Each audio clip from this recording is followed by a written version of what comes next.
Hello guys, Mike here, and today we're taking a look at the BlackBerry Z10, the reinvented BlackBerry smartphone built around the new OS and ecosystem BlackBerry 10.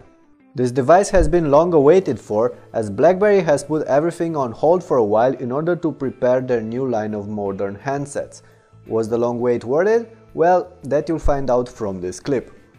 On a first look, the BlackBerry Z10 kind of resembles Apple's latest iPhone, but only to a point.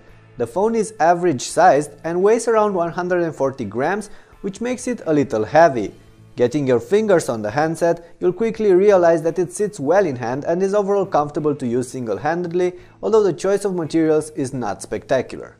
In fact, the new BlackBerry is entirely made from plastic, with some matte-hardened edges and a rubbery dimpled back.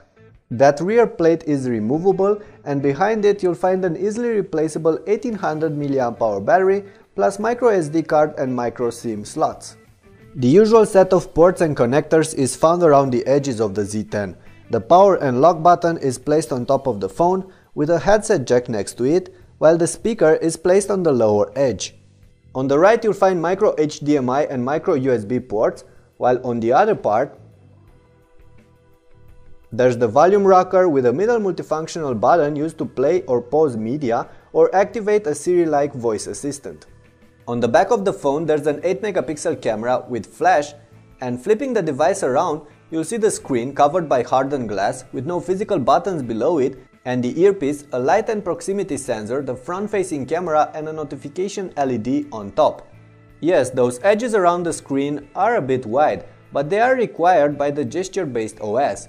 And on a closer look, you'll notice a very thin raised edge around the screen, which keeps the glass safe when placing the phone face down and also offers a tactile way of knowing when you're getting off the screen, which is actually more useful than you'd think.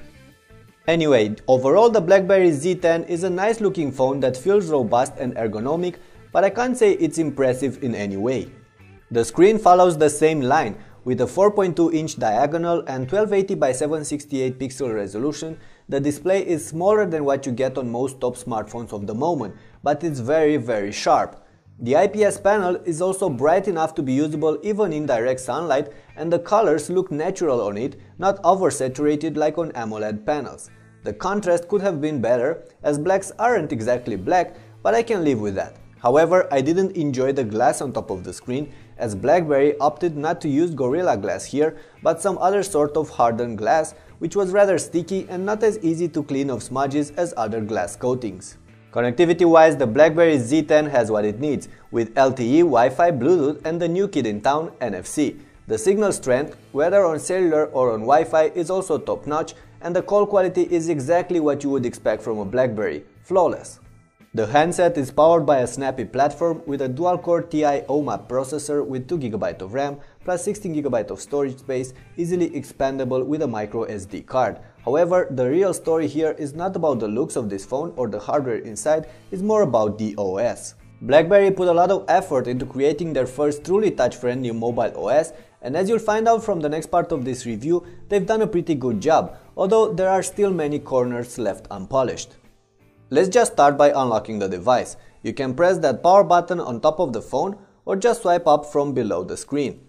A gentle swap will display the lock screen, and a quick look at it will show you the latest notifications on the left bar, the upcoming calendar events and a shortcut to the phone's camera app. A longer swipe will completely unlock the phone. Once again, there are no physical buttons on the BlackBerry Z10, nor any virtual buttons fixed in place, and that's because the UI is entirely gesture-based. You can swipe up, down or to the sides to perform various tasks, and there is a pretty steep learning curve associated with these actions. But once you'll master the basics, you should get along fine with the Z10. Swiping up on the screen is probably going to be the most common used gesture, as this takes you to the phone's home screen, or what BlackBerry calls the active frame panel, where you'll be able to access your latest 8 opened applications running in the background. You'll notice that you can easily switch between them or close them, and some of the minimized applications act as widgets, as the weather app. But there's no way to actually fix an app in place and have a quick glance at it. You just have to get used to only having your latest 8 apps in there, in the exact order you've used them, and that I found a bit annoying. Swiping the screen to the left, you'll be able to access the app panes, with all of your installed apps, kind of what you get with iOS. Swiping on the right, you'll find the new BlackBerry Hub, which is some sort of communication forum that aggregates all of your emails, messages, social pings and calls in one place. The entire thing looks a bit chaotic, but you can customize the hub and you can easily filter content based on their source if you want to. The hub integrates, of course, the email client, which is quite good, except for one annoying issue. When using the keyboard, it covers the options on the bottom ribbon, and that actually happens in all apps, not just in here. There's also a new BlackBerry messaging client that now supports video chats and allows you to share your phone screens in video call. Twitter, Facebook and a couple of other services are integrated into the hub as well. So all in all, the BlackBerry Hub offers you a quick way to access all your communication options and stay on top of your messages. BlackBerry even embedded a helpful gesture called peeking into the UI, which allows you to quickly peek at the hub from another app. This way, when using, let's say, the browser and receiving a notification, you can go ahead and have a quick look at the message and choose to attend to it or just ignore it for later. And that's somehow useful, although I must say I'm not completely sold on how BlackBerry implemented their notification system on the Z10. What else is here? Well, there are some other gestures you're getting with this OS. From the home screen, you can swipe from the top and get a list of quick settings. When using an app, gestures are a bit more difficult to get used to. Most of the time you'll have to swipe from the top for the options associated with that application or have them on a strip at the bottom of the screen. However, the experience is not really consistent and things tend to differ from app to app. I haven't mentioned anything about the keyboard you're getting with the Z10, which is probably this handset's greatest asset. While the keys aren't very large, as there's only a 4.2-inch screen on this BlackBerry, the layout is roomy and typing is going to be incredibly accurate. Of course, the clever predictive typing system integrated within this keyboard does help, as it spots your typing mistakes and tries to adapt to them while supporting 3 different languages at once, and surprisingly, it just works. And then there's this very useful suggestion system that gets better the longer you're using it and puts suggestions exactly where you're looking at, on top of the next letter in your words, so you can just swipe them up. But these are just some of the things you're getting with this keyboard, which I for one consider to be the best you can find on any touch-based OS right now. Back to the phone, the BlackBerry 10 is definitely a snappy handset, and once you get used to the gesture-based UI, you'll start to enjoy it. I do have mixed feelings about the apps you're getting with the Z10. The browser, for instance, is fast and smooth, while being one of the few to still offer flash support. The apps integrated with the BlackBerry Hub are fairly good as well, although not without quirks. On the other hand, the Maps app offers very limited functionality, while the calendar can be a pain, especially when trying to sync it with your Gmail account. You also get docs to go with the phone, allowing you to quickly work on documents and presentations, a bunch of media playing apps, some social apps and Dropbox integration out of the box. But then you'll want more, and here's where things are getting fishy.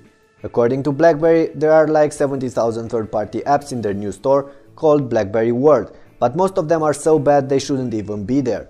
You do get some decent games, but apps like Netflix, Instagram, Flipboard, Last.fm, Skype, Google Maps or many others are nowhere to be found yet. Yes, they'll probably get there in the end, but if I were to buy the phone today, I'd need them today as well. Okay, so before we proceed with the wrap up, I should mention a couple of things about the camera on the Z10. The interface will take some time to get used to, especially the on-screen focusing system, but it does offer some nice features like burst mode or time shift. As for image and video quality, I'd say that this BlackBerry is not bad, but can't really match its competitors.